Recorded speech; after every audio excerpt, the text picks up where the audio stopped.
আসসালামু আলাইকুম। গত 28শে ফেব্রুয়ারি হঠাৎ করে আমেরিকা এবং ইসরায়েল ইরানের উপর আক্রমণ করে। ডোনাল্ড ট্রাম্প আর নেতানিয়াহু যুদ্ধ এটাকে বলা হয়। এই যুদ্ধটা ডোনাল্ড ট্রাম্প আর নেতানিয়াহু করছেন তাদের ব্যক্তি স্বার্থের জন্য।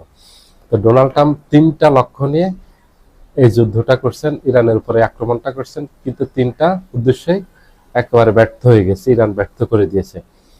একটা উদ্দেশ্য ছিল ইরানের যে রাষ্ট্র ব্যবস্থা এটাকে পরিবর্তন করা, সরকার ব্যবস্থাটাকে পরিবর্তন করা, সরকারের পরিবর্তন করা, ইরানের রেজিম পরিবর্তন করা। সেটা সম্ভব হয়নি। খামেনিকে হত্যা করছে। আমেরিকা এবং ইসরায়েল ভেবেছিল খামেনিকে হত্যা করলে অথবা 2-3 দিন আক্রমণ করলে, ব্যাপক আক্রমণ করলে ইরানের রাষ্ট্র ব্যবস্থা ভেঙে পড়বে। খামেনিকে হত্যা করলে ইরানের জনগণ রাজপথে নেমে আসবে, বিক্ষোভ করবে এবং ইরানের সরকার ব্যবস্থা ভেঙে পড়বে। তখন আমেরিকা তার অনুকূলের, তার পছন্দের একটা পুতুল সরকার বসিয়ে ইরানকে নিয়ন্ত্রণ করবে, কিন্তু সেটা সম্ভব হয়নি।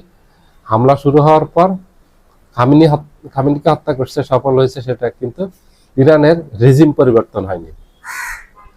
যেটা করেছিল ভেনেজুয়েলার প্রেসিডেন্ট নিকোলাস মাদুরোকে ধরে এনে ভেনেজুয়েলাতে তাদের অনুকূলের একটা সরকার, তাদের পছন্দের একটা সরকার বসিয়ে ভেনেজুয়েলাকে নিয়ন্ত্রণ করতেছে। এবং সেখানে তেল গ্যাস, ভেনেজুয়েলাতে প্রচুর পরিমাণ প্রাকৃতিক সম্পদ আছে, তেল গ্যাস, সেগুলি এখন তারা লুটেপুটে খাচ্ছে, নিয়ন্ত্রণ নিচ্ছে, পুরো নিয়ন্ত্রণ নিয়ে নিয়েছে ডোনাল্ড ট্রাম্প। একই কায়দায় ইরানের সরকারটা পরিচালনা করতে চেয়েছিল, তাদের একটা পছন্দের সরকার বসিয়ে ইরানকে নিয়ন্ত্রণ করতে চেয়েছিল। সেটা সফল হয়নি, ব্যর্থ হয়েছে। দ্বিতীয় হলো, পুরো মধ্যপ্রাচ্যে আমেরিকার প্রত্যেকটা দেশে ঘাঁটি আছে, কুয়েতে, কাতারে, আরব আমিরাতে, বাহরাইনে, ওমানে, সৌদি আরবে, ইরাকে, এই দেশগুলিতে আমেরিকার 17টা ঘাঁটি আছে, কিন্তু ইরানে কোনো ঘাঁটি নেই। এখন ইরানে যদি নিয়ন্ত্রণ নিতে না পারে তাহলে তো ইরানে ঘাঁটি করতে পারবে না।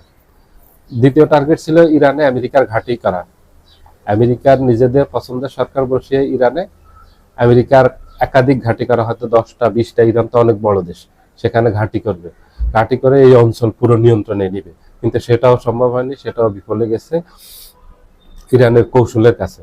কারণ ইরান যে দীর্ঘমেয়াদী যুদ্ধের প্রস্তুতি নিয়েছে এবং ইরানের হাতে যে কৌশলগত খুব মারাত্মক অস্ত্র আছে এবং খুব বিধ্বংসী অস্ত্র আছে, এটা ডোনাল্ড ট্রাম্প কল্পনা করতে পারেনি। কারণ ডোনাল্ড ট্রাম্পের ধারণা ছিল যে আমেরিকার যে অস্ত্র ভান্ডার আছে খুব শক্তিশালী, এটা দিয়ে 1-2 দিনে ইরানকে কাবু করে ফেলতে পারবে, ইরান নিঃশেষ হয়ে যাবে। এবং প্রথম দিকে ডোনাল্ড ট্রাম্প কিন্তু ঘোষণাও দিয়েছিল যে ইরান সম্পর্কে আর কিছু বলার নেই, এটা ধ্বংস হয়ে গেছে, এটা শেষ, এটা নিয়ে আর বলার কিছু নেই। দুইটা একেবারে ব্যর্থ হয়ে গেছে। তৃতীয়টা ছিল, ইরানের তো প্রচুর খনিজ সম্পদ আছে, তেল এবং গ্যাস, ইরানে প্রচুর পরিমাণ তেল গ্যাস আছে, ইরানের খনিজ সম্পদের নিয়ন্ত্রণ নেয়া, এটাও লুটেপুটে খাওয়ার একটা ধান্দা ছিল। কিন্তু ইরানের খনিজ সম্পদও লুটেপুটে খেতে পারেনি, কারণ হলো ইরান সরকার ব্যবস্থায় ভেঙে পড়েনি, ইরানের নিয়ন্ত্রণে নিতে পারেনি। ইরানের কাছে উল্টো আমেরিকা নাস্তানাবুদ হয়ে গেছে। ইরানের আক্রমণে মধ্যপ্রাচ্যে আমেরিকা দুর্বল হয়ে গেছে। দুর্বল হয়ে আমেরিকা ইরানের সাথে না পেরে ন্যাটোর কাছে সাহায্য চেয়েছে। ন্যাটো সাহায্য করেনি, এই কারণে ফ্রান্সের কাছে, জার্মানির কাছে, ইতালির কাছে, স্পেনের কাছে সাহায্য চেয়েছে। তারা সাহায্য করেনি এই জন্য যে ন্যাটোর একটা নিয়ম আছে, ন্যাটোর কোনো দেশে যদি একটা দেশ আক্রমণ করে, ন্যাটোভুক্ত কোনো দেশে, তাহলে ন্যাটো ধরে নেয় যে এটা তাদের সবার উপর আক্রমণ হয়েছে, তখন তারা আক্রমণ করে। কিন্তু ইরান তো ন্যাটো কোনো দেশের উপর আক্রমণ করেনি, এই জন্য তারা এই যুদ্ধে জড়ায়নি।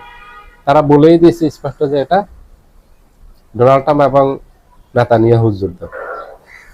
স্পেন তো একেবারে আরো কঠোর অবস্থানে চলে গেছে ডোনাল্ড ট্রাম্পের বিরুদ্ধে, যে স্পেনের তো সেনাবাহিনী অথবা সেনাঘাঁটি ব্যবহার তো দূরের কথা, কোনো সাহায্য দূরের কথা, স্পেন বলছে যে তাদের আকাশ সীমানা, স্থল সীমানা, জল সীমানা, কোনো সীমানাই আমেরিকাকে ব্যবহার করতে দিবে না ইরাকে হামলার জন্য। আমেরিকা এখন, ডোনাল্ড ট্রাম্প এখন এখানে কঠিন বিপদে আছে ইরানের সাথে এই যুদ্ধে। এখন এই যুদ্ধ থেকে বেরিয়ে যাওয়ার জন্য পথ খুলতেছে। যত লক্ষ্য, যত উদ্দেশ্য ছিল, সব জায়গায় সফল হয় না, ইরানের কাছেও সফল হয়নি। 3টা লক্ষ্য উদ্দেশ্য নিয়ে ইরানে আক্রমণ করছে, ইরানকে নিয়ন্ত্রণ করা, ইরানের তেল সম্পদ এগুলি লুটে পুটে খাওয়া, ইরানে তাদের সামরিক ঘাঁটি করা, এগুলি এখন তাদের জন্য দুঃস্বপ্ন হয়ে দেখা দিয়েছে। এখন ডোনাল্ড ট্রাম্প পারতেছে যত দ্রুত সম্ভব এই যুদ্ধ থেকে বের হয়ে যাওয়ার সর্বোচ্চ চেষ্টা করতেছে, কিন্তু বেরিয়ে যেতে পারতেছে না। আর ইরান আলোচনায় বসতেছে না এবং ইরান যুদ্ধ বন্ধ করতেছে না। ইরান যুদ্ধ বন্ধ না করলে ডোনাল্ড ট্রাম্প যুদ্ধ বন্ধ করতে পারবে না। তো দুপক্ষ যদি যুদ্ধ বন্ধ না করে তাহলে যুদ্ধ বন্ধ হবে না, এক পক্ষ বন্ধ করলে তো যুদ্ধ হবে। ইরান যুদ্ধ করে যাবে, ইরান তো ঘোষণা দিয়েছে ইরান যুদ্ধ করে যাবে। সবাই ভালো থাকবেন, আল্লাহ হাফিজ।